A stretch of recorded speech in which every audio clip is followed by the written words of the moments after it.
Now, the Euro 2024 action began last night with Germany absolutely registering a thumping 5-1 win over Scotland. But one of the games of interest going into today's round of games was the match between Spain and Croatia. Why was it of that much interest? Well, because they happen to be in, let's say, a group that many have tagged to be the group of death. It's one of two group of deaths, if you ask me. But my God, it was expected to be some sort of a, let's say, competitive game. After all, you're pitting Spain, who are, 2010 World Cup winners, versus Croatia. 2018, they were World Cup finalists, and in 2022, semi-finalists. This is supposed to be a battle of giants. Unfortunately, it was very much like a minnow bashing of sorts for Spain. Why? Because Spain ended up registering a very comfortable 3-0 victory over Croatia in this case. 3-0 victory that was academic because all three of the goals were scored in the first half. Within the first half itself, you were fully well aware where this match was heading, and spoiler alert, it wasn't in favor of Croatia. You had Alvaro Morata open the proceedings. He got the first goal, 29 minutes.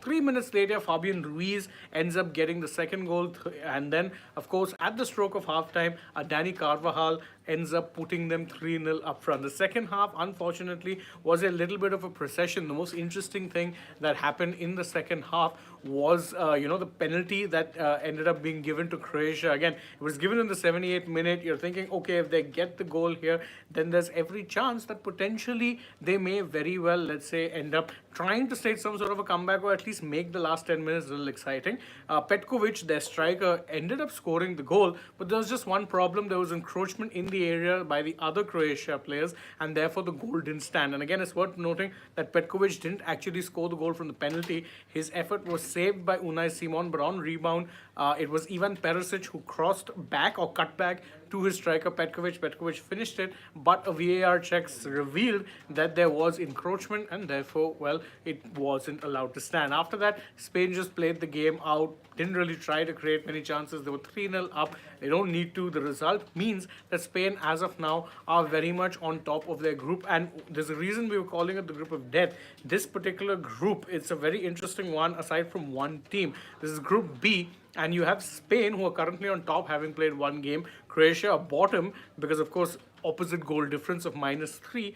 And the next game later on today will be Albania versus Italy of the same group. Now, why this is an interesting one? Because, of course, Italy holders, and they're in a tough group. There's no two ways about it. It's not the easiest of groups they find themselves in, as far as, let's say, being able to easily qualify out of the group. And Italy, again, 3 years back, they won the title, beat England in a final in Wembley. So definitely there's going to be a bit of pressure on Italy to, let's say, get, a good start against Albania. But of course, for them, unfortunately, recent times, international football hasn't been that kind to them. Don't forget, 2014 they didn't qualify, or sorry, in 2018 they didn't qualify for the FIFA World Cup. 22 again they didn't qualify for the FIFA World Cup, despite the fact that they were the European champions, the holding defending European champions. So anyway, the breaking news update for those of you all just joining us: Spain have beaten Croatia 3-0, and it's a definite, let's say, indictment not only of how good Spain are right now, but the fact that Croatia's golden generation, as it were,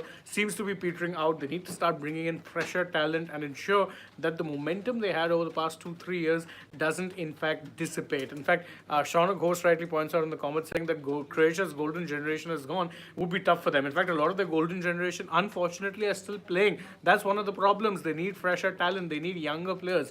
They aren't able to quite get there yet. Sachin Kashyap with another comment says that Morata was impressive. Yeah, I think Morata over the past 2-3 years has become a bit of an underrated player, both for club as well as country. The fact that he was starting, he justified that start, not only in terms of the kind of the goal he scored, of course, important, but the overall link up play that he was able to do. If you're a Spain fan, understandably you'd be very happy, and I think they're definitely going to be one of those teams to watch out for. But that's it from this live update we have for you regarding the Euros. Stay tuned. Throughout the European Championships, we'll be bringing you plenty of stories, whether it be lives from some of the more interesting games, or of course interesting stories that have been taking place in and around the Euros. We'll be bringing you all of that. Thank you so much for joining us on this video. Again, if you enjoy our work, please don't forget, like, share, subscribe, tap the bell icon, follow us on social media. Also, we're on Instagram, X, and Facebook. Leave us a comment.